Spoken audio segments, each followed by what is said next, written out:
పరిశుద్ధుడవైన మా తండ్రి, మహోన్నతుడవైన మా దేవ, మహిమ కలిగినటువంటి మా రాజా, మీ పాద సన్నిధిలో చేరి మీ ప్రియకుమారుడు మా రక్షకుడైన యేసుక్రీస్తు నామమున మీకు స్తోత్రమును చెల్లిస్తూ ఉంటున్నాం. దయగలిగిన మా దేవా, ఇంతవరకు ఈ పరిచర్యలో మీరు మాకు సహాయపడుతూ వచ్చిన విధానము కొరకై మిమ్మల్ని స్తుతిస్తున్నాం. మా మధ్యలో ఉంచబడిన ప్రభు బలను బట్టి మీకు స్తోత్రములు. ఆరాధనలో భాగంగా ప్రభు బలను సమీపించక మునుపు మీ వాక్యము ద్వారా మాతో మీరు మాట్లాడుతున్నామని మీకు మనవి చేస్తూ ఉంటున్నాం. నిలబడుతున్న మీ దాసుని మీరు కరుణించండి. అయోగ్యుడని నిష్ప్రయోజకుడని నాయన, మీ సన్నిధిని నిలిచి పరిచర్య చేయటకు ఏమాత్రము అర్హత లేనివాడను. అయా, మీరు నన్ను కరుణించండి. మీ కలవరి సిలువ రక్తము చేత మీరు నన్ను కడిగి పవిత్రపరచండి. మీ సిలువు చాటును మరుగుపరుచుకుని మీ ఆత్మపూర్ణిగా చేసి మీరు అభిషేకించి వాడుకునండి. నీవు పలుకొలసిన దాన్ని నీకు బోధించేదనని మీరు సెలవిస్తూ వచ్చిన మాటను ప్రభువా మీరు నా పక్షంగా నెరవేర్చండి. మీ పరలోకపు సింహాసనం నుండి మీ స్వరాన్ని మాకు వినిపించండి. వాక్యం యొక్క వెలుగులో మాలో ఉన్న లోపల మేము గ్రహించి నాయన అలాగూ సరిచేసుకుని యోగ్యంగా బలలో పాలుపంపులు పొందుటకు సహాయం చేయండి. మీ వాక్యము ద్వారా మేము ఆదరించబట్టకు, ధైర్యపరచబట్టకు, బలపరచబట్టకు, క్షేమాభివృద్ధి పొందుటకు సహాయం చేయండి. ప్రతి విధమైన ఆటంకాన్ని దూరపరచండి. శత్రుకారాలన్నింటినీ మీరు లయపరచండి. ప్రభు, అన్ని విషయాలు మీ నామానికి మీరు మహిమ తెచ్చుకున్నామని యేసుక్రీస్తు ప్రభు నామమున ప్రార్థించి స్తుతించి వేడుకొనుచున్నాం తండ్రి, ఆమీన్. ఈ సమయంలో పరిశుద్ధ గ్రంథంలో నుండి మత్తయి సువార్త 8వ అధ్యాయము మొదటి 4 వచనాలు మనమందరం కలిసి చదువుకుందాం. మత్తయి సువార్త 8వ అధ్యాయము మొదటి 4 వచనాలు మనమందరం కలిసి చదువుకుందాం. ఆయన ఆ కొండ మీద నుండి దిగి వచ్చినప్పుడు బహుజన సమూహములు ఆయన్ను వెంబడించెను. ఇదిగో, కుష్ఠరోగి వచ్చి ఆయనకు మ్రొక్కి, ప్రభువా, నీకిష్టమైతే నన్ను శుద్ధినిగా చేయగలవనెను. అందుకు ఆయన చెయ్యి చాపి వాణ్ణి ముట్టి, నాకిష్టమే, నీవు శుద్ధుడు కమ్మని చెప్పగా తక్షణమే వాని కుష్ఠరోగము శుద్ధి ఆయెను. అప్పుడు యేసు, ఎవరితోనూ ఏమీ చెప్పకు సుమి, కానీ నీవు వెళ్ళి వారికి సాక్షార్థమై నీ దేహమును యాజకుని కనపరుచుకుని మోషే నియమించిన కానుక సమర్పించుమని వానితో చెప్పెను. మత్తయి సువార్త 8వ అధ్యాయము మొదటి 4 వచనాలని మనం చదువుకుంటూ వచ్చాము. ఈ వచనాల్లో మనము యేసుక్రీస్తు ప్రభువారు చెయ్యి చాపినట్లుగా గమనిస్తూ ఉంటున్నాం. 3వ వచనములో అందుకాయన చెయ్యి చాపి వాణ్ణి ముట్టి అని వ్రాయబడింది. యేసు ప్రభువారు చెయ్యి చాపాడు. పరిశుద్ధ గ్రంథములో యేసు ప్రభువారు చెయ్యి చాపిన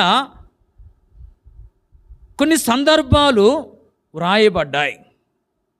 ఈ సమయంలో యేసుక్రీస్తు ప్రభువారు చెయ్యి చాపిన 3 సందర్భములను మనం చూద్దాం.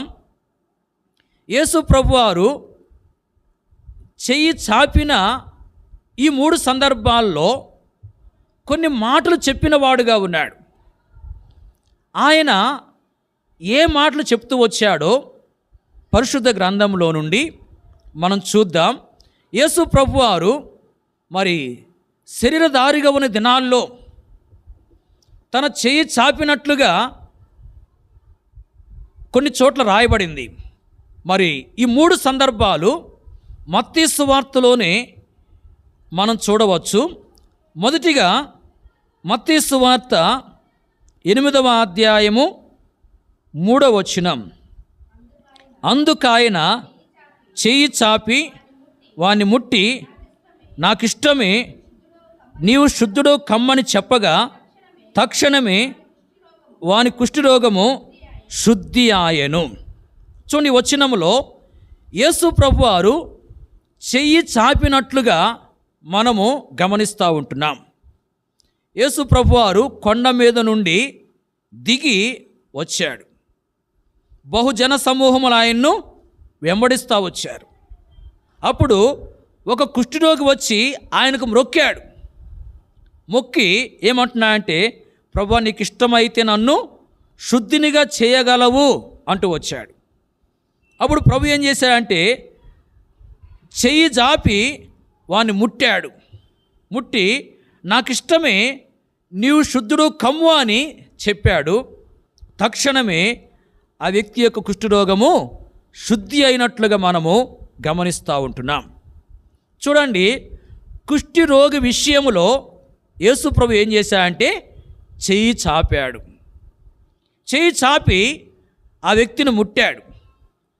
మరి చెయ్యి చాపిన ఈ సందర్భంలో ప్రభు చెప్పినటువంటి మాటను మనము గమనిస్తూ ఉంటున్నాం. ప్రభు ఏం చెప్తూ వచ్చాయంటే, నాకిష్టమే, నీవు శుద్ధుడు కమ్ము అని చెప్తా వచ్చాడు. గమనించండి, చెయ్యి చాపినటువంటి ఈ సందర్భంలో యేసు ప్రభు చెప్పిన మాట ఏంటి అంటే, నీవు శుద్ధుడు కమ్ము అని చెప్తా వచ్చాడు. ప్రియులారా, ఆయన మరి శుద్ధుడు కమ్ము అని పలికాడు.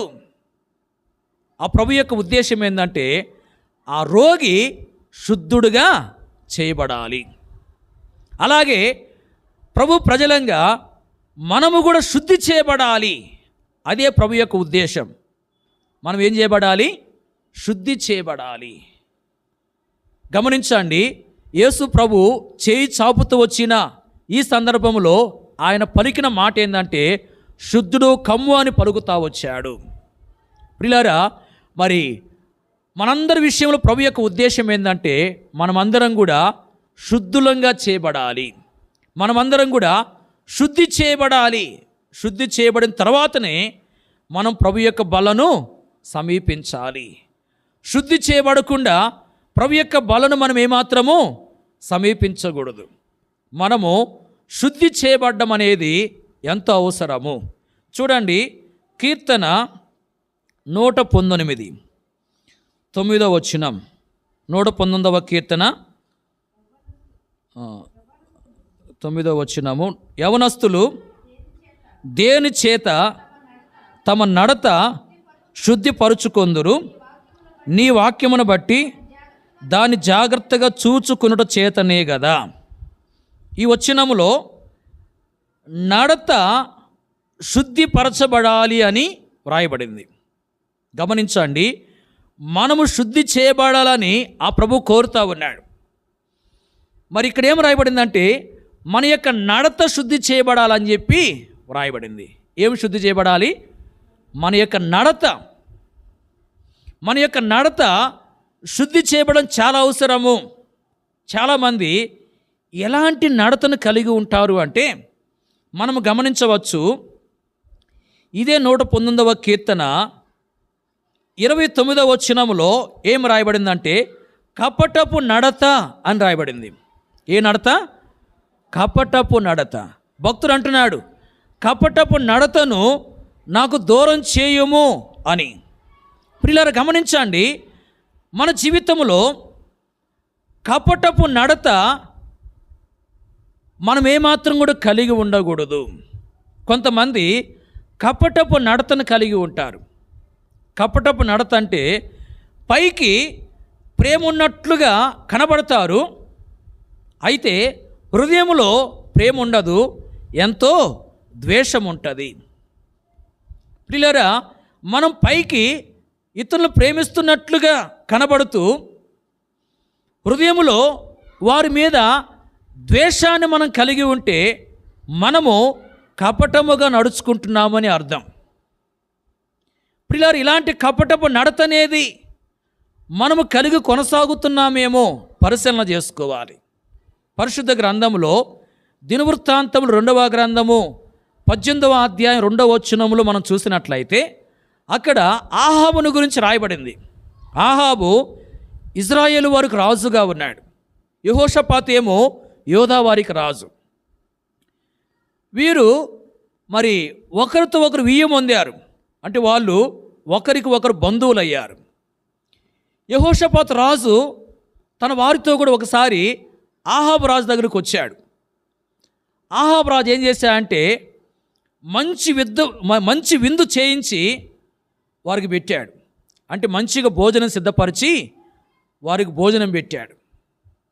ఎంతో శ్రేష్టమైనటువంటి విధానములో భోజనాన్ని సిద్ధం చేయించి యెహోషాపాతు రాజుకి అతనితో వచ్చిన వారందరికీ పెట్టాడు. మరి ఆ విధంగా భోజనం సిద్ధపరిచి పెట్టించాడు అంటే ఆహాబు రాజు యెహోషాపాతు రాజు మీద, అతనితో ఉన్న వారి మీద ఎంతో ప్రేమ ఉన్నట్లుగా అక్కడ కనబడతా ఉంది. అయితే హృదయములో మరి ప్రేమ కలిగి ఉన్నాడా అని మనం ఆలోచన చేసినట్లయితే హృదయములో అలాంటి ప్రేమ లేదు. పైకి ప్రేమ ఉన్నట్లు తను కనబడతా వచ్చాడు, కానీ హృదయములో మరి తనకు అంతటి ప్రేమ లేదు. హృదయములో ఏముంది అంటే వారిని తన స్వార్థం కొరకు ఉపయోగించుకోవాలి అనే ఆలోచన ఉంది. ఎందుకు ఇంతగా ప్రేమ చూపిస్తూ ఉన్నాడంటే వాళ్ళ మీద ప్రేమ ఉండి కాదు, తన స్వార్థం కొరకు తాను ప్రేమ చూపిస్తూ వచ్చాడు. అంటే వారిని మరి తనతో పాటు సిరియా సైన్యం మీదకి యుద్ధానికి తీసుకెళ్లాలనే ఉద్దేశంతో ఆ విధంగా చేశాడు. చూడండి, మరి ఆహాబు రాజులో ఏం కనపడుతుందంటే కపటం కనపడతా ఉంది. పైకి ప్రేమ ఉన్నట్లుగా తను కనపడతా వచ్చాడు, కానీ హృదయములో ప్రేమ లేదు. తన స్వార్థం కొరకు యెహోషాపాతు రాజుని, అతనితో ఉన్న వారిని వాడుకోవాలని తాను కోరి ఆ విధంగా చేస్తూ వచ్చాడు. అంటే ఆహాబు రాజు యొక్క నడత ఎలా ఉందంటే కపటపు నడతగా ఉంది. ఎలాంటి నడత? కపటపు నడత. ఆ వ్యక్తి కపటం కలిగిన వాడుగా ఉన్నాడు. మరి అతనిలో ఇంకా కొన్ని లోపాలు ఉన్నాయి. చివరికి ఆ వ్యక్తి ఏమయ్యాడు అంటే వాక్యంలో మనం గమనించవచ్చు. మరి ఒకసారి యుద్ధానికి వెళ్ళాడు, రాజవస్త్రాల్లో కాకుండా వేరే వస్త్రాలు యుద్ధానికి వెళ్ళాడు. మరి శత్రు సైన్యంలో ఒక వ్యక్తి ఏం చేశాడంటే గురి చూడకుండానే విల్లు ఇసిరాడు. అదొచ్చి ఆహాబుకు తగిలింది. ఆహాబు రాజు గాయాల పాలై ఆ తర్వాత చనిపోయాడు. చూడండి, ఈ వ్యక్తి జీవితంలో ఎన్నో లోపాలు ఉన్నాయి. ఆ లోపాల్లో ఒకటేందంటే కపటపు నడత. చివరికి ఆ వ్యక్తి ఏమయ్యాడంటే శత్రువు చేతిలో గాయపరచబడి మరణించాడు. ప్రియులారా, మన జీవితంలో మరి కపటపు నడత ఉంటే మనం ఎంతో నష్టపోతామని వాక్యం మనకు హెచ్చరిక చేస్తూ ఉంది. మనలో కపటపు నడుతుందేమో మన జీవితం ఒక్కసారి మనము పరిశీలన చేసుకోవాలి. అలాగే కొంతమంది ఎలాంటి నడతను కలిగి ఉంటున్నారు అంటే పరిశుద్ధ గ్రంథములో మనము గమనించవచ్చు. సమూయేలు 2వ గ్రంథము 19వ అధ్యాయము 1 నుంచి 5 వచనాలు చూసినట్లయితే అక్కడ ఒక మాట రాయబడింది. ఏమనంటే దొంగ నడత అని చెప్పి రాయబడింది. ఏ నడత? దొంగ నడతలతో వారు పట్టణంలో ప్రవేశించారని చెప్పి రాయబడింది. గమనించండి, అక్కడ ఉన్న సందర్భాన్ని మనం చూడంగానే ఆ మాటను మనం గమనించాలి. ఏ మాట అది? దొంగ నడత అనే మాట రాయబడింది. అంటే కొంతమంది యొక్క నడత ఎలా ఉంటుందంటే దొంగ నడతగా ఉంటుంది. అంటే వాళ్ళు దొంగిలించేవారుగా ఉంటారు. పరిశుద్ధ గ్రంథములో మనము యోహాను సువార్త 12వ అధ్యాయం 6వ వచనంలో చూసినట్లయితే ఇస్కరియోతు యోధాను గురించి రాయబడింది. అక్కడ ఇస్కరియోతు యోధా దగ్గర డబ్బు సంచి ఉంది. ప్రభువే ఆ వ్యక్తికి డబ్బు సంచి అప్పగించాడు. ఆ వ్యక్తి ఏం చేస్తూ ఉన్నాడంటే అందులో వేయబడిన దాన్ని దొంగిలిస్తూ ఉన్నాడు. అంటే ఇస్కరియోతు యోధా యొక్క నడత ఎలా ఉందంటే దొంగ నడతగా ఉంది. ఎలాంటి నడత? దొంగ నడత. అంటే దొంగిలించే వ్యక్తిగా ఉన్నాడు, దొంగిలించే వ్యక్తిగా ఉంటున్నాడు. గమనించండి, ఆ వ్యక్తి మరి ఆ విధంగా దొంగిలిస్తూ వచ్చాడు. ఆ లోపం ఒకటే కాదు, కానీ ఆ వ్యక్తులు ఇంకా కొన్ని లోపాలు ఉన్నాయి. చివరికి ఆ వ్యక్తి ఏమయ్యాడంటే చనిపోతా వచ్చాడు. ఉరిపెట్టుకొని మరి చనిపోయినట్లుగా వాక్యంలో మనము గమనించవచ్చు. అంటే ఆత్మహత్య చేసుకున్న వ్యక్తి చనిపోతా వచ్చాడు. చూడండి, ఆ వ్యక్తిలో చాలా లోపాలు ఉన్నాయి. వాటిలో ఒకటి ఏంటంటే దొంగ నడత ఉంది. చివరికి ఆ వ్యక్తి ఎంతో నష్టపోతా వచ్చాడు. ప్రియులారా, మన జీవితంలో దొంగ నడతలు ఉంటున్నాయేమో మనం పరిశీలన చేసుకోవాలి. మనము మరి వేరే వారికి సంబంధించిన వాటిని దొంగిలించే వారంగా ఉంటున్నామేమో మనం పరిశీలన చేసుకోవాలి. అలాగే దేవుని విషయంలో కూడా దేవునికి ఇవ్వవలసినటువంటి సమయాన్ని దేవునికి ఇవ్వకుండా దొంగిలిస్తున్నామేమో, దేవుని కొరకై ఉపయోగించవలసినటువంటి శక్తిని దేవునికి ఉపయోగించకుండా దొంగిలిస్తూ ఉన్నావేమో, అలాగే దేవునికి ఇవ్వాల్సిన ధనాన్ని దేవునికి ఇవ్వకుండా మనం దొంగిలిస్తున్నామేమో పరిశీలన చేసుకోవాలి. ప్రియులారా, ఈ విధంగా మనం చేస్తున్నప్పటికీ మనము దొంగ నడతగినటువంటి వారంగా ఎంచబడతాము. ప్రియులారా, మనలో దొంగ నడత ఉందేమో మనం పరిశీలన చేసుకోవాలి. అలాగే పరిశుద్ధ గ్రంథములో సంఖ్యాకాండము 22వ అధ్యాయము 32వ వచనములు మనం చూసినట్లయితే అక్కడ బిలామును గురించి రాయబడింది. బిలాము యొక్క నడత ఎలా ఉంది అంటే విపరీతమైనదిగా ఉంది. విపరీతమైన నడత అని చెప్పి వాక్యం రాయబడింది. ఏంది ఆ వ్యక్తి యొక్క మరి విధానం అని చెప్పి మనం ఆలోచన చేసినట్లయితే, ఈ వ్యక్తి దేవుని చేత దీవించబడినటువంటి ఇశ్రాయేలీలను శపించడానికి పూనుకున్నాడు. దేవుడు జోక్యం చేసుకుని ఆపాడు. లేకపోతే ఈ వ్యక్తి ఏం చేసేవాడంటే ఇశ్రాయేలీల్ని శపించేవాడు. దేవుడు జోక్యం చేసుకుని ఆ శాపాన్ని ఏం చేశాడంటే ఆశీర్వాదంగా మార్చాడు. వీళ్ళని గమనించండి, దేవుని ప్రజలను శపించడానికి ప్రయత్నించిన వ్యక్తి బిలాము. ఈ వ్యక్తి యొక్క నడతను గురించి ఏం రాయబడిందంటే ఈ వ్యక్తి యొక్క నడత విపరీతమైన నడత. ప్రియులారా, మనం ఇతరులను శపించే వారంగా ఉంటే, గమనించండి, ముఖ్యంగా దేవుని ప్రజలను, అలాగే దేవుని ప్రజలు కాని వారిని ఒకవేళ శపించే వారంగా మనం ఉన్నాము అంటే మన నడత విపరీతమైన నడతగా ఎంచబడుతుంది. మరి ఈ బిలాములో ఇంకా కొన్ని లోపాలు ఉన్నాయి. చివరికి ఆ వ్యక్తి ఏమాడంటే ఖడ్గము చేత చంపబడ్డాడు. చూడండి, కొన్ని లోపాలు ఉన్నాయి. వాటిల్లో ఒకటి విపరీతమైన నడత కలిగి ఉన్నాడు. చివరికి ఆ వ్యక్తి నష్టపోతా వచ్చాడు. ప్రియులారా, మన జీవితంలో మరి విపరీతమైన నడత కలిగి ఉన్నామేమో, అంటే ఇతరులని శపించే వారంగా మనం ఉంటున్నామేమో పరిశీలన చేసుకోవాలి. ప్రియులారా, వాక్యం తెలియపరుస్తుంది మన యొక్క నడత శుద్ధి చేయబడాలని. మనం కొన్ని పర్యాయములు కపటపు నడత కలిగి ఉంటున్నాం, దొంగ నడతను కలిగి ఉన్నాం, విపరీతమైన నడతను కలిగి ఉంటున్నాం.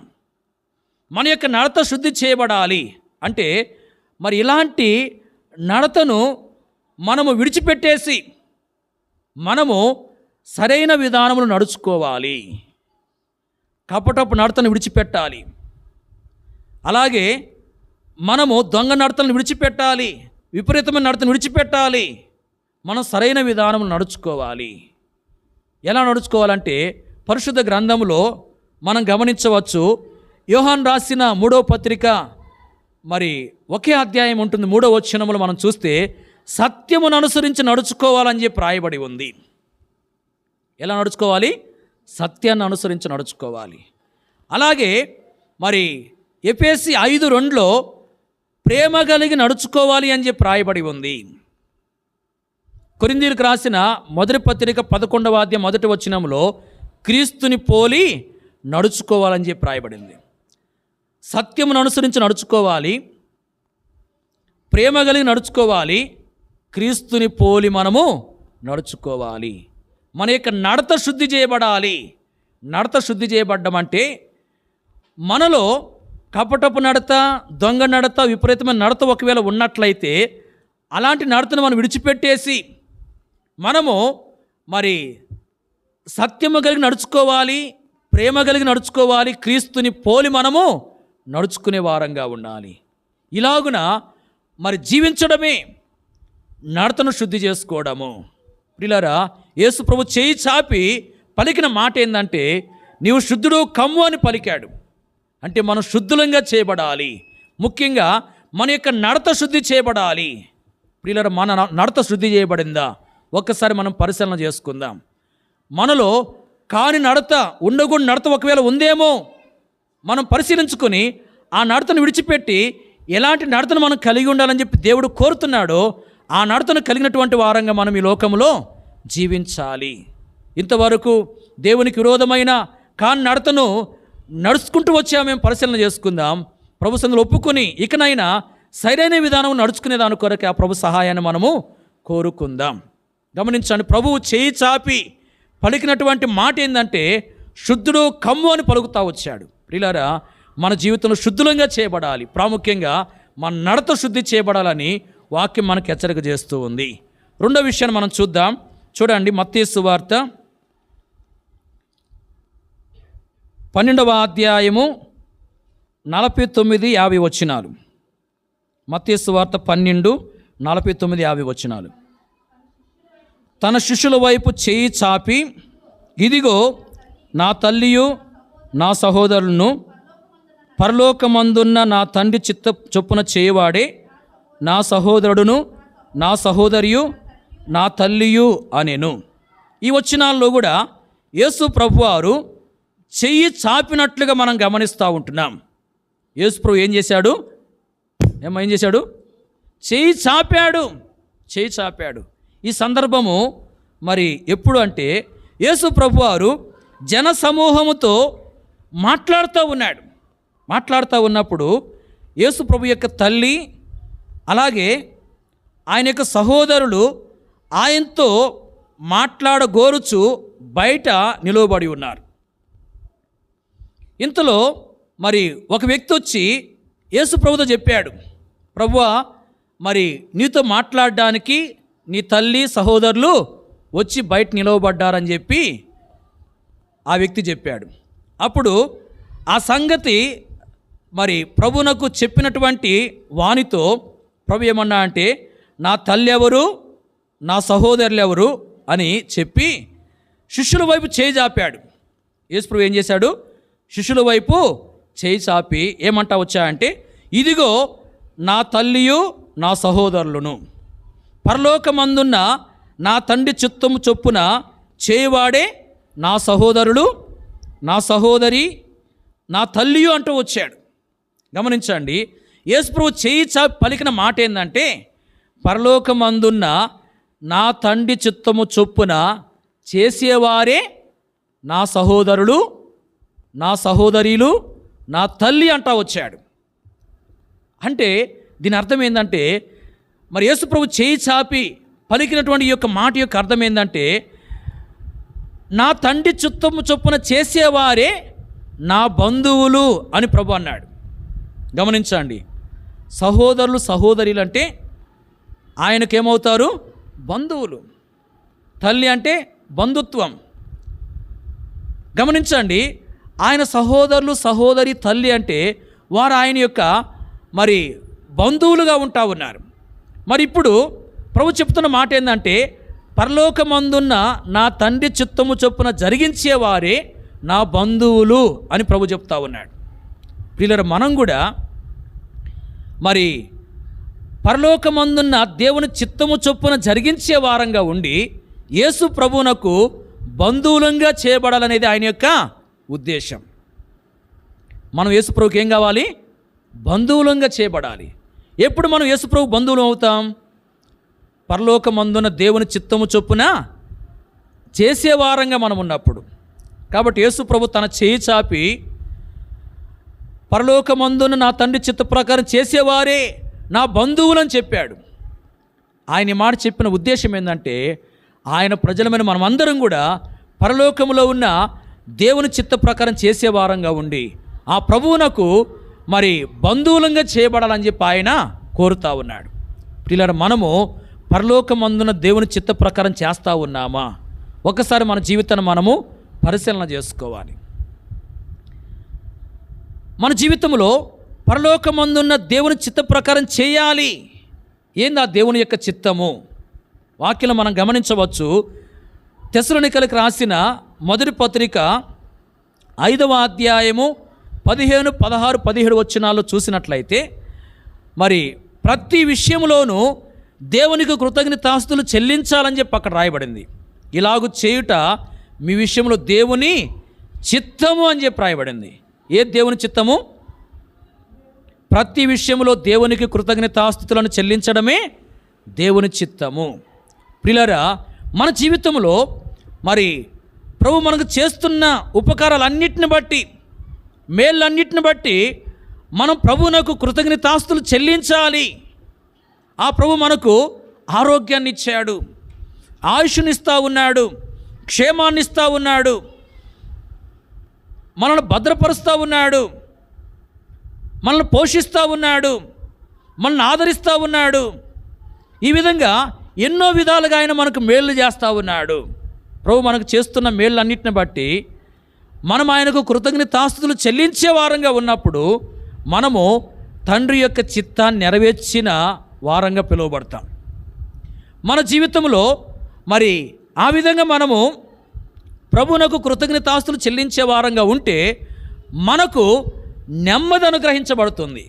తిమోతికి రాసిన మొదటి పత్రికలో 2వ అధ్యాయం మొదటి 2 వచనాలు చూసినట్లయితే మనము నెమ్మది కలిగి జీవించాలంటే కృతజ్ఞతాస్తుతులు చెల్లించాలని చెప్పి రాయబడింది. దినవృత్తాంతం 2వ గ్రంథము 20వ అధ్యాయంలో మరి దేవుడు యోధా వారికి జయాన్ని ఇచ్చినప్పుడు వారు కృతజ్ఞతాస్తుతులు చెల్లించారు దేవునికి. మరి ఆ తర్వాత ఆ రాజ్యం అంతా నెమ్మదితో నింపడ్డట్లుగా రాయబడింది. అంటే కృతజ్ఞతాస్తుతులు చెల్లించడం ద్వారా దేవుడు వారికి ఏమిచ్చాడు? నెమ్మదినిచ్చాడు. ప్రియులారా, మన జీవితంలో గమనించండి, దేవునికి కృతజ్ఞతాస్తుతులు చెల్లించే వారంగా ఉన్నప్పుడు నెమ్మదిని పొందుకుంటాం. చాలామంది వ్యక్తిగత జీవితంలో నిజమైన నెమ్మది ఉండదు, అలాగే కుటుంబాల్లో కూడా నెమ్మది ఉండదు. ఎంతో కలవరము, ఆందోళన, అశాంతి ఉంటుంది. ఏం కారణం అంటే దేవునికి కృతజ్ఞతాస్తుతులు చెల్లించే విషయంలో తప్పిపోవుటను బట్టి. గమనించండి, సరైన విధానంలో దేవునికి మనం కృతజ్ఞతాస్తుతులు చెల్లించకపోతే వ్యక్తిగతంగా నెమ్మదిగా మనం ఉండలేము, కుటుంబంలో కూడా నెమ్మది ఉండదు. కాబట్టి మనము మరి గుర్తుపెట్టుకోవాలి, కృతజ్ఞతాస్తుతులు సరైన విధానంలో చెల్లించకపోతే నెమ్మదిని కోల్పోతామనే సంగతి గుర్తుపెట్టుకుని మరి ప్రతి విషయంలో మనం ఏం చేయాలంటే కృతజ్ఞతాస్తుతులు చెల్లించే వారంగా ఉండాలి. అలా మనం ఉన్నప్పుడు దేవుని చిత్తాన్ని నెరవేర్చిన వారం అవుతాము. అలా దేవుని చిత్తాన్ని నెరవేర్చే వారంగా మనం చేయబడితే మన జీవితంలో మరి ఎంతో నెమ్మదిని పొందుకుంటామనే వాక్యము తెలియపరుస్తూ ఉంది. అలాగే మరి దేవుని చిత్తాన్ని గురించి ఇంకొక మాట మనము గమనించవచ్చు.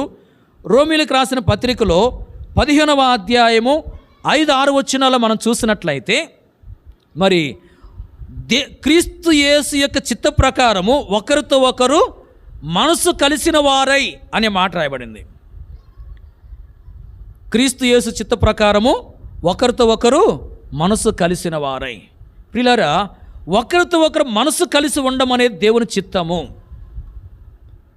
ఒకరితో ఒకరు పోట్లాడుకోవడము, ఒకరిని ఒకరు ద్వేషించుకోవడము, ఒకరి మీద ఒకరు పగబెట్టుకోవడము, ఒకరికి విరోధంగా ఒకరు మాట్లాడుకోవడం అనేది దేవుని చిత్తము కాదు.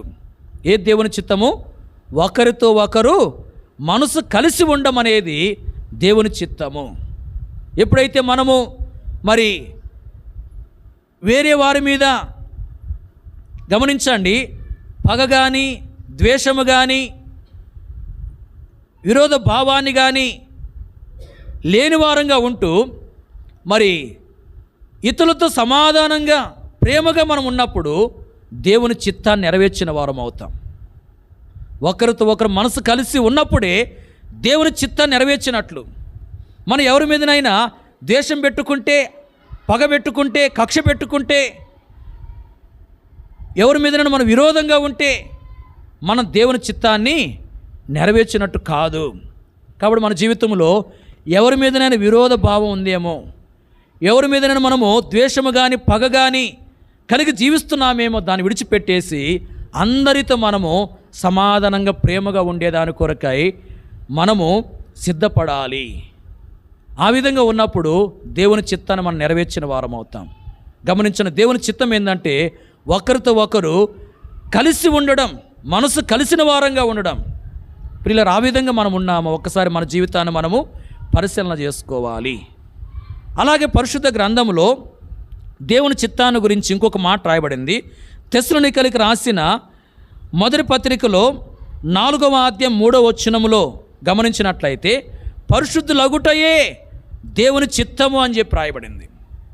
పరిశుద్ధులగుటయే అనగా జారత్వానికి దూరంగా ఉంటాయే దేవుని చిత్తము. ప్రియులారా, మన జీవితంలో పరిశుద్ధులం అవడమే లేక పరిశుద్ధంగా జీవించడమే దేవుని చిత్తం.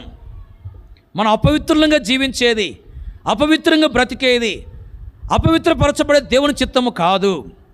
మనం పరిశుద్ధంగా చేయబడి పరిశుద్ధంగా జీవించడమే దేవుని చిత్తము. ప్రియులారా, మన జీవితంలో మరి అపవిత్రత అనేది మనలోకి రాకుండా మనం ఎంతో జాగ్రత్త పడాలి. అపవిత్రులను కాకుండా మనం ఎంతో జాగ్రత్తగా ఉండాలి. మనము ఎప్పుడు అపవిత్రమైపోతామంటే పలకగూడిన మాటలు పలకడం ద్వారా అపవిత్రులం అవుతాం. చూడకూడని వాడిని చూడడం ద్వారా అపవిత్రత మనలోకి వచ్చేస్తుంది. చేయకూడని కార్యాలు చేయటం ద్వారా అపవిత్రులం అయిపోతాం. కాబట్టి మన జీవితంలో జాగ్రత్త పడాలి. పలకగూడిన మాటలు పలకకుండా, చూడకుండా వాడిని చూడకుండా, చేయకుండా వాడిని చేయకుండా మనం జాగ్రత్త పడాలి. అలాగ మనము మరి పవిత్రంగా ప్రభు కొరకు జీవించాలి.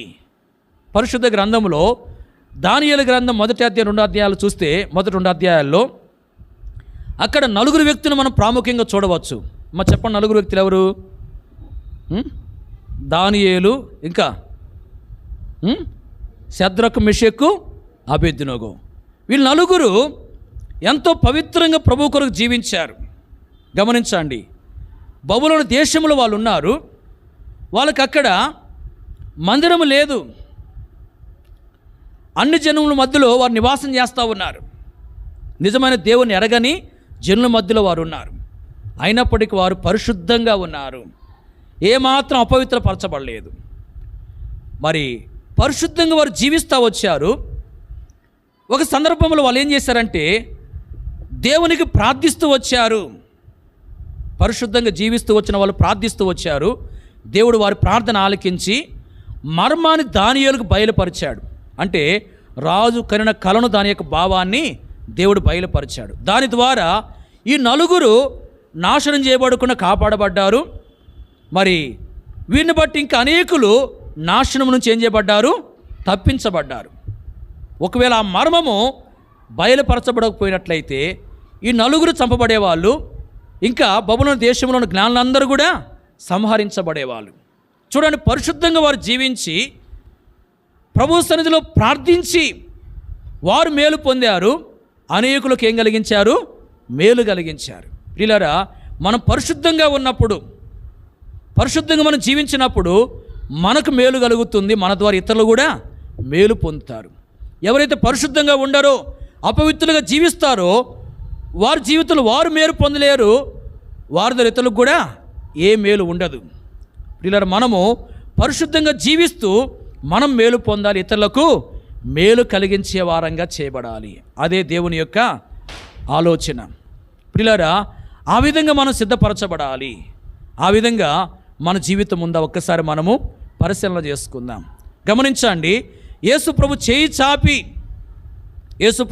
చాపి మరి పలికిన మాట ఏంది అంటే,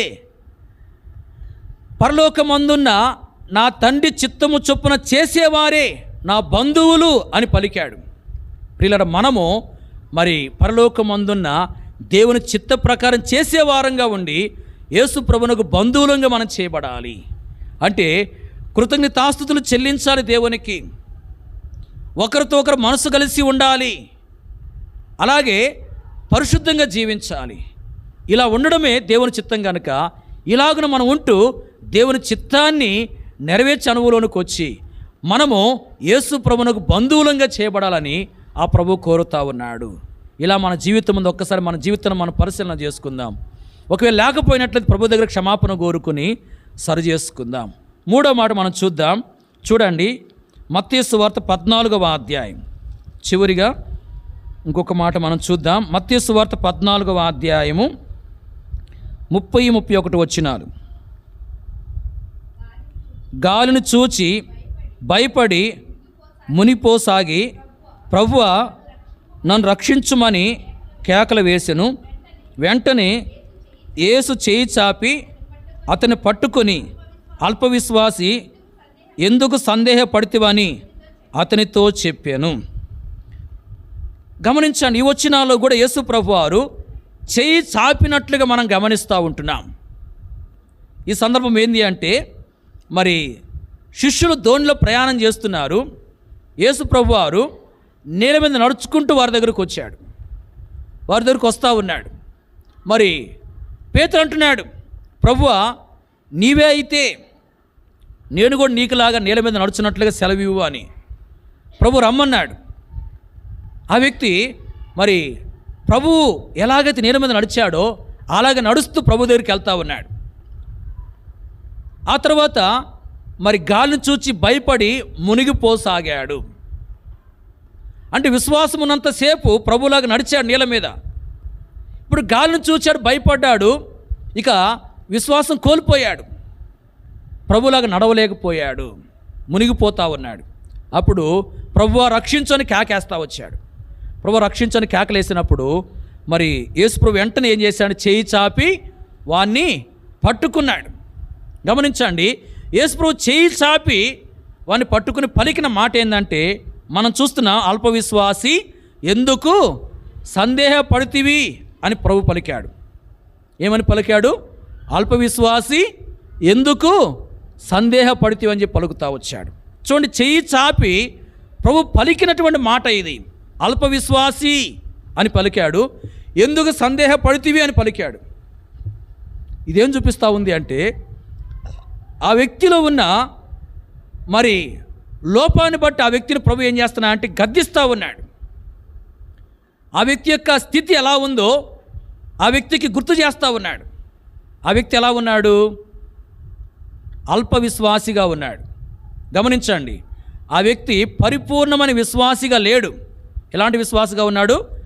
అల్పవిశ్వాసిగా ఉన్నాడు. అంటే ఆ వ్యక్తిలో మరి ఆ వ్యక్తి యొక్క స్థితి అల్పవిశ్వాసం కలిగిన స్థితి అన్నమాట. కాబట్టి ఇప్పుడు ప్రభు అల్పవిశ్వాసి అని ఆ వ్యక్తిని పిలుస్తూ ఉన్నాడు. అంటే ఇక్కడ ఆ వ్యక్తి యొక్క లోపాన్ని ఆ వ్యక్తికి గుర్తు చేస్తూ ఉన్నాడు. ఇదిగో నీవు అల్పవిశ్వాసివి, నువ్వు సందేహం కలిగిన వ్యక్తివి అని ఆ వ్యక్తిని గద్దిస్తూ ఉన్నాడు ప్రభు.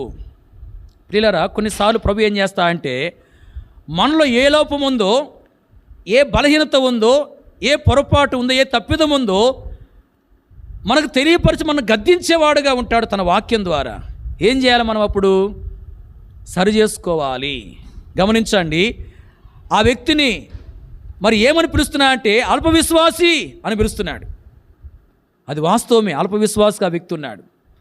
సందేహపడ్డావు అంటున్నాడు. వాస్తవం, ఆ వ్యక్తి సందేహపడ్డాడు. ప్రియులారా, మన జీవితంలో కూడా మరి మనలోని లోపాలను బట్టి ప్రభు ఏం చేస్తా అంటే, మన లోపాలు మనకు గుర్తు చేస్తూ మనల్ని ఆయన గద్దించేవాడుగా ఉంటాడు. అప్పుడు ఏం చేయాలంటే మనం సరి చేసుకోవాలి, మనం సరిదిద్దుకోవాలి. ప్రియులారా, మన జీవితంలో కూడా మరి ఎన్నో లోపాలు ఉంటున్నాయి. మన జీవితంలో ఒకసారి ఆలోచన చేస్తే మరి ఆ వ్యక్తి అల్పవిశ్వాసిగా ఉన్నాడు, సందేహం కలిగినటువంటి వాడుగా ఉన్నాడు. మనము కూడా మరి చాలా పర్యాయములు మరి ప్రభు మీద విశ్వాసం లేని వారంగా ఉంటున్నాం. మనము మరి ప్రభువును ప్రేమించవలసినట్లుగా ప్రేమించలేకపోతున్నాం. అంతేకాదు, మన జీవితంలో ప్రభు యొక్క మందిరం ఎడల ఆసక్తి లేని వారంగా మనం ఉంటున్నాం. ప్రభు యొక్క వాక్యం ఎడల ఆశ లేని వారంగా మనం ఉంటున్నాం. ప్రభు యొక్క కార్యాల విషయంలో శ్రద్ధ లేనటువంటి వారంగా మనం ఉంటున్నాం. మన జీవితంలో మరి నశించిపోతున్న ఆత్మల రక్షణ కొరకైన భారం లేని వారంగా మనం ఉంటున్నాం. సంఘక్షేమము కొరకైనటువంటి వేదన లేనటువంటి స్థితిలోనే మనం కొనసాగుతూ ఉంటున్నాం. మనలో ఎంతో అవిధేయత ఉంది, మరి ఎంతో అవిశ్వాసం ఉంది, ఎంతో అపవిత్రత ఉంది. ఎంతో దేవునికి విరోధమైనటువంటి విధానముతో మనం కొనసాగుతూ ఉంటున్నాం. ఇలాగున మనలో ఎన్నో లోపాలు ఉంటూ ఉన్నాయి. ప్రభువు మనకు బయలుపరుస్తూ ఉన్నాడు, తెలియపరుస్తూ ఉన్నాడు. ఇదిగో ఈ యొక్క లోపాన్ని నీవు కలిగి ఉన్నావు, ఈ బలహీనత నీవు కలిగి ఉన్నావు, ఈ యొక్క తప్పు నీవు కలిగి ఉన్నావు. ఇదిగో నీవు చూడగొన్న వాడిని చూస్తూ ఉన్నావు, ఇదిగో చేయగొన్న వాడిని చేస్తూ ఉన్నావు, మాట్లాడుకున్న వాటిని మాట్లాడుతూ ఉన్నావు, చెడు తలంపులు చెడు ఆలోచనలు కలిగి కొనసాగుతున్నావు అని ప్రభు మన యొక్క లోపాలు మనకు గుర్తు చేస్తూ ఉన్నాడు, మన యొక్క స్థితిని మనకు చూపిస్తూ ఉన్నాడు. ప్రియులారా, మనం ఏం చేయాలంటే ప్రభు మనతో మాట్లాడుతూ ఉన్నప్పుడు సరి చేసుకోవాలి. ప్రభు మనం దర్శిస్తున్నప్పుడు, మన లోపల మనకు తెలియపరుస్తున్నప్పుడు మనం గ్రహించి ఆ లోపల మనం ఏం చేయాలంటే మరి విడిచిపెట్టే వారంగా ఉండాలి. ప్రభు మరి బహు స్పష్టంగా మనతో మాట్లాడేవాడుగా ఉంటాడు. మనమే చాలాసార్లు సరిగా గ్రహించం. మరి ఒక గ్రామంలో ఒక సంఘం ఉంది. ఆ సంఘంలో ఒక సహోదరి మరి ఎలాంటి లోపాన్ని కలిగి ఉంది అంటే, ఏ కూడికి వచ్చినా కూడా పాటల పుస్తకం ఉన్నా కూడా తెచ్చుకోదు. ఏం తెచ్చుకోదు? పాటల పుస్తకం తెచ్చుకోదు. ఏం చేస్తుందంటే, ఫోన్ ఉంటుంది కదా, ఫోన్లో పాటల పుస్తకం ఉంటుంది. ఏముంటుంది? ఫోన్లో బైబిల్ ఉన్నట్టుగానే పాటల పుస్తకం ఉంటుంది కదా, పాటల పుస్తకము ఫోన్లో చూస్తూ ఉంటుంది అన్నమాట. పాటల పుస్తకం తీసుకోమని సేవకులు చెప్పినా తీసుకోదు, నాకు వద్దనిద్ది అనమాట. ఫోన్లోనే చూస్తుంది, పాటలు చూసి పాడుతుంది అన్నమాట. ఫోన్లో పాటల పుస్తకం చూడడం మంచిదా, పాటల పుస్తకం తెచ్చుకోవడం మంచిదా? తెచ్చుకోవడం మంచిది. పాటల పుస్తకం తెచ్చుకోవాలా? ఎందుకంటే పాటల పుస్తకం మనం తెచ్చుకుంటున్నప్పుడు ఇతరులు కూడా మరి మనల్ని చూసి వాళ్ళు కూడా తెచ్చుకుంటారు. మనం పాటల పుస్తకం తెచ్చుకోలేదనుకోండి, ఫోన్లో చూస్తూ ఉన్నాం అనుకోండి, మరి మనల్ని చూసిన వాళ్ళు ఏం నేర్చుకుంటారు? వాళ్ళు కూడా పాటల పుస్తకం తెచ్చుకోకుండా వస్తారు, వాళ్ళు కూడా ఫోన్లో చూసుకుంటారు. ఇంకా కొంతమంది ఏం చేస్తారంటే బైబిల్ కూడా తెచ్చుకోకుండా ఏం చేస్తారంటే ఫోన్లో బైబిల్ చూడడం నేర్చుకుంటారు. చూడండి, కాబట్టి ఇప్పుడు ఆ వ్యక్తి, ఆ సహోదరు అలా చేయటం ద్వారా మరి ఇతరులకు నష్టం కలుగుతుంది. ఇతరులు కూడా కొంత మరి దేవుని యొక్క విషయాల్లో నమ్మకత్వం కోల్పోయే అవకాశం ఉందన్నమాట. అట్లా కొనసాగుతున్నటువంటి మరి ఆ యొక్క సంఘంలో ఒకసారి ఏం జరిగిందంటే, ప్రత్యేక కూడిక ఏర్పాటు చేసుకున్నారు. దూరం నుంచి ఒక మరి వాక్య పరిచారకుడు వచ్చాడు వాక్యం చెప్పడానికి. ఆయన వాక్యం చెప్తూ ఒక సందర్భాన్ని గుర్తు చేశాడు. ఏంది ఆ సందర్భం అంటే, ఆయన ఒక స్థలంలో హైదరాబాద్లో వాక్యం చెప్పడానికి వెళ్ళాడంట. వాళ్ళు ఏం చేశారంటే మరి లైవ్ ఇస్తారు కదా, అక్కడ స్క్రీన్ కూడా పెట్టారంట. స్క్రీన్ పెట్టేసి ఆ స్క్రీన్ మీద మరి వాక్యం చెప్పే వ్యక్తి కనపడతాడు. ఈయన వాక్యం చెప్తున్నప్పుడు రిఫరెన్స్లు చెప్తారు కదా, అప్పుడు ఏం చేస్తారంటే ఆ స్క్రీన్ మీద రిఫరెన్స్లు వేస్తూ ఉన్నారంట. ఈయనంతా చూసిన తర్వాత ఒక కూడికి అయిపోయింది. అప్పుడు అక్కడ ఉన్న వాళ్ళతో చెప్పాయంట, మీరు నేను చెప్పే వాక్యాన్ని రిఫరెన్స్లు అన్నీ కూడా అక్కడ వేస్తూ ఉన్నారు. అట్లా వేయడం ద్వారా యవనస్తులు ఏం చేస్తారంటే బైబిల్ తెచ్చుకోరు. ఎందుకంటే స్క్రీన్ మీద వాక్యం కనపడుతుంది కదా, అది చూద్దామని చెప్పి బైబిల్ తెచ్చుకోకుండా మరి అలాగే మామూలుగా వచ్చేస్తారు. కాబట్టి మీరు అట్లా వేయొద్దు వాక్యం అని చెప్పి వాళ్ళకి చెప్పాడంట. గమనించండి, ఈ విషయాన్ని హైదరాబాద్లో జరిగిన విషయాన్ని ఆయన ఇక్కడ వాక్యం చెప్తూ, ఈ సంఘంలో వాక్యం చెప్తూ ఈ సంగతి చెప్తా వచ్చాడనమాట. చెప్పినప్పుడు ఏం గ్రహించాలా? ఆ సంఘంలో ఉన్న సహోదరి ఏం గ్రహించాలా? మరి వాస్తవం నేను కూడా పాటల పుస్తకం తెచ్చుకోకుండానే వెళ్తా ఉన్నాను, ఇక నుంచి నేను పాటల పుస్తకం తెచ్చుకోవాలని చెప్పి గ్రహించాలి. దేవుడు చూడండి, ఆ సంఘములో మరి ఆ వ్యక్తిలో ఉన్న లోపాన్ని ఆ దైవ సేవకుని ద్వారా, అంటే దేవుని యొక్క వాక్యాన్ని చెప్తున్నటువంటి సహోదరుని ద్వారా బయలుపరుస్తూ వచ్చాడు. చాలాసార్లు గ్రహించం, దేవుడు మాట్లాడే విధానాన్ని మనం గ్రహించం. ప్రియులారా, ఇలాగనే దేవుడు కొన్నిసార్లు కొన్ని విధాలుగా మనతో మాట్లాడతాడు. మాట్లాడినప్పుడు మనం ఏం చేయాలంటే సరి చేసుకునే వారంగా ఉండాలి, సరిదిద్దుకునే వారంగా మనం ఉండాలి. ప్రియులారా, గమనించండి, యేసుప్రభు చేయి చాపి పలికిన మాట ఏంటంటే, మరి అల్పవిశ్వాసి ఎందుకు సందేహపడ్డావని చెప్పి పలుకుతా వచ్చాడు. అంటే పేతురులో ఉన్న లోపాన్ని పేతురుకు చూపించి గద్దించినటువంటి వాడుగా ఉన్నాడు. ప్రియులారా, మన ప్రభువు మన లోపల మనకు చూపించేవాడు. తన వాక్యం ద్వారా, అలాగే తన దాసుల ద్వారా మరి ఆయా రకాలుగా మన యొక్క లోపల మనకు బయలుపరిచేవాడుగా ఉంటున్నాడు. ఆయన మన లోపల మనకు బయలుపరుస్తూ ఉన్నప్పుడు మన లోపల మనం గ్రహించి మనం సరిచేసుకునే వారంగా ఉండాలి. అలాగున మనలోని లోపాన్ని, బలహీనతలను సరిచేసుకుంటూ మనం కొనసాగుతూ, అలాగున మనము మరి ఒక్కొక్కటి సరిచేసుకుంటూ ప్రభు యొక్క స్వారూప్యంలోనికి మనం రావాలి. అప్పుడే ప్రభు యొక్క రాకడలో మనం ఏం చేయబడతాము? ఎత్తబడే వారంగా ఉంటాం. మనం సరిచేసుకోనకపోతే మనం ప్రభు యొక్క స్వారూప్యంలోకి రాలేము. ప్రభు యొక్క స్వారూప్యంలోకి రాకపోతే ప్రభు యొక్క రాకడలో విడిచిపెట్టబడే అవకాశం ఉంటుంది. కాబట్టి మన జీవితంలో ప్రభు మన లోపల మనకు చూపిస్తున్నప్పుడు, మన బలహీనతను మనకు తెలియపరుస్తున్నప్పుడు మనం సరిదిద్దుకునే వారముగా ఉండాలి. ఈ సమయంలో యేసు ప్రభు చేయి చాపిన 3 సందర్భాలను మనం చూసాం. చేయి చాపి ఆయన పలికినటువంటి మాటలను మనం చూస్తూ వచ్చాం. మొదటి సందర్భంలో చేయి చాపి ప్రభు ఏం పలికాడంటే, శుద్ధులు కమ్ము అని పలికాడు. ప్రియులారా, మనం శుద్ధులంగా చేయబడాలి. రెండో సందర్భంలో చేయి చాపి మరి పరలోకమందు నా తండ్రి చిత్త ప్రకారం చేసేవారే నా బంధువులను పలికాడు. మనము పరలోకములోని దేవుని చిత్త ప్రకారం జరిగించే వారంగా ఉండాలి. మూడవది, అల్ప విశ్వాసం ఎందుకు సందేహపడితివి అని ప్రభు పలికాడు చేయి చాపి. ప్రియులారా, అంటే ఆయన మన లోపల మనకు చూపించేవాడుగా ఉన్నాడు. ప్రియులారా, మనము సరి చేసుకునే వారముగా ఉండాలి. ప్రియులారా, మనం శుద్ధి చేయబడాలి. అలాగే మనం దేవుని చిత్తాన్ని జరిగించే వారంగా చేయబడాలి. అలాగే మన యొక్క లోపాలు మనము గ్రహించి సరి చేసుకునే వారంగా కూడా ఉండాలి. ఆ విధంగా మన జీవితం ఉందా ఒక్కసారి మనము పరిశీలన చేసుకుందాం. ఏ విషయంలో మనం తప్పిపోతున్నాం? మనం శుద్ధి చేసుకునే విషయంలో తప్పిపోతున్నామేమో గమనించండి. దేవుని చిత్తాన్ని చేసే తప్పిపోతున్నామేమో, సరి చేసుకునే విషయంలో మనం తప్పిపోతున్నాం. పరిశీలన చేసుకుని మరి ప్రభు దగ్గర క్షమాపణ కోరుకుని అలాగే యోగ్యంగా ప్రభు యొక్క బలలో మనము పాలు పంపులు పొందాలి. ప్రభు ఆ రీతిగా మనకు సహాయం చేయనుగాక. ప్రార్థన చేసుకుందాం.